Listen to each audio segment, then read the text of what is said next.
अस्सलाम वालेकुम स्टूडेंट्स। आज का हमारा टॉपिक है कॉजेटिव वर्ब और कॉजेटिव वर्ब में एक कैटेगरी है हैव। ये कहाँ इस्तेमाल होता है? अगर हम सिर्फ हैव की बात करें तो इसका बहुत बड़ा इस्तेमाल है, लेकिन हम अभी सारा पैरामीटर डिस्कस नहीं कर रहे। हमने सिर्फ इसको डिस्कस करना है कॉजेटिव वर्ब के तौर पर हैव कहाँ इस्तेमाल होता है। उससे पहले ज़रा देख लें कि एक कॉजेटिव वर्ब होता क्या है। एक पॉजिटिव वर्ब तब इस्तेमाल किया जाता है जब एक सब्जेक्ट किसी दूसरे सब्जेक्ट को हायर करता है या इजाज़त देता है या उसको अपनी हेल्प करने के लिए कन्विंस करता है कि मेरी जगह तुम एक्ट करो। ऐसे में पॉजिटिव वर्ब का इस्तेमाल होता है। लेकिन हैव स्पेसिफिकली तब इस्तेमाल होगा जब एक सब्जेक्ट दूसरे को हायर करता है बाय पेइंग और किसी भी सोर्स से कि हायर कर अपनी जगह काम करवाता है। मैंने इसकी डेफिनेशन लिखी है, आप यहाँ पर देख सकते हैं। When a subject hires any other subject to perform an action on his behalf, यानी जब एक सब्जेक्ट दूसरे को कहता है कि मेरी जगह तुम काम करो और इसके लिए उसे पे करता है, हायर करता है। अब इसकी अगर टेंस का स्ट्रक्चर देखा जाए, सबसे पहले इसको बनाने के लिए इसका स्ट्रक्चर का आना लाजमी है। वो स्ट्रक्चर क्या है जरा यहाँ पर देखें आप। सबसे पहले सब्जेक्ट आएगा, उसके बाद हैव और हैज सिंगुलर प्लूरल को देखते हुए उसका इस्तेमाल होगा, और उसके बाद सेकंड पर्सन जिसको हायर किया जा रहा है उसकी प्लेसमेंट होगी, और उसके बाद bare infinitive. Mind it, infinitive से मुराद है टू प्लस वर्ब की फर्स्ट फॉर्म। ये एक नाउन के तौर पर इस्तेमाल होता है। अगर आपको फिर भी कुछ समझने में परेशानी हो तो बेयर इन्फिनेटिव से मुराद है सिर्फ वर्ब की फर्स्ट फॉर्म विदाउट टू। अगर आपको ये समझने में मुश्किल है, आप सिर्फ इतना याद रखें कि यहाँ पर वर्ब की फर्स्ट फॉर्म सिंपली इस्तेमाल होगी, टू नहीं आएगा।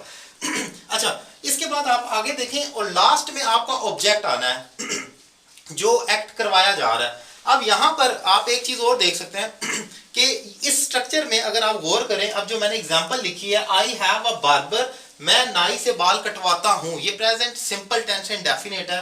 तो अब यहां पर I have a barber cut my hair, आप देख सकते हैं आई आया है, उसके साथ फिर हैव का इस्तेमाल हुआ है। जैसा कि मैंने कहा कि उसके बाद आपने प्रेजेंट इंडेफिनिट में वर्ब की फर्स्ट फॉर्म डालनी है, I have a barber cut my hair. और यहां पर मैं ये भी कह सकता हूं कि मैं बार्बर से बाल कटवाता हूं। अगर हम इसी टेंस को प्रेजेंट कंटिन्यूअस में लेकर जाएंगे तो ये आई एम हैविंग भी बन जाएगा कि मैं उससे बाल कटवा रहा हूं।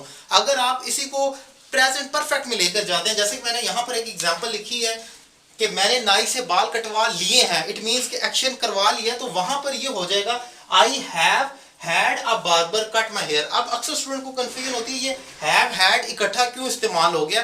तो यहां पर आपको ये चीज देखनी होगी कि ये हैव हेल्पिंग वर्ब है जो प्रेजेंट परफेक्ट में आता है, और हैड आपको मालूम है कि प्रेजेंट परफेक्ट में वर्ब की थर्ड फॉर्म आती है। तो ये जो पॉजिटिव वर्ब है ये ऑब्वियसली प्रेजेंट परफेक्ट में होने के बायस पॉजिटिव वर्ब जो हैव आना था वो हैड में यानी कि वर्ब की थर्ड फॉर्म में कन्वर्ट हो गया। I have had a barber cut my hair, यानी कि मैंने बार्बर से बाल कटवा लिए हैं। सो आपने देखा कि ये हैव का इस्तेमाल है, और ये तब होता है जब आप किसी प्रोफेशनल को हायर करते हैं कि और उसे पे करते हैं कि आप अपना काम करवाने के लिए।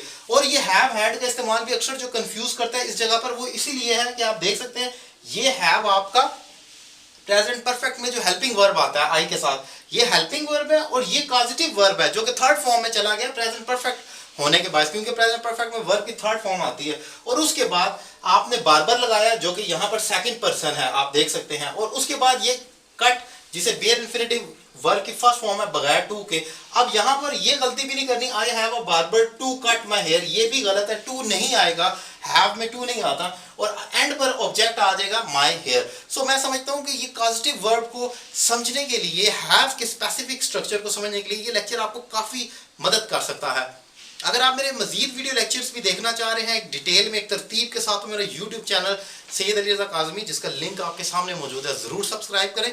और इसके अलावा अगर आप मुझसे 1-to-1 ऑनलाइन क्लास लेना चाह रहे हैं स्काइप या व्हाट्सएप पर, तो उसके लिए भी नंबर आपके सामने मौजूद है, आप रब्ता कर सकते हैं और अपनी लैंग्वेज कोर्स का आगाज़ कर सकते हैं। Thank you very much.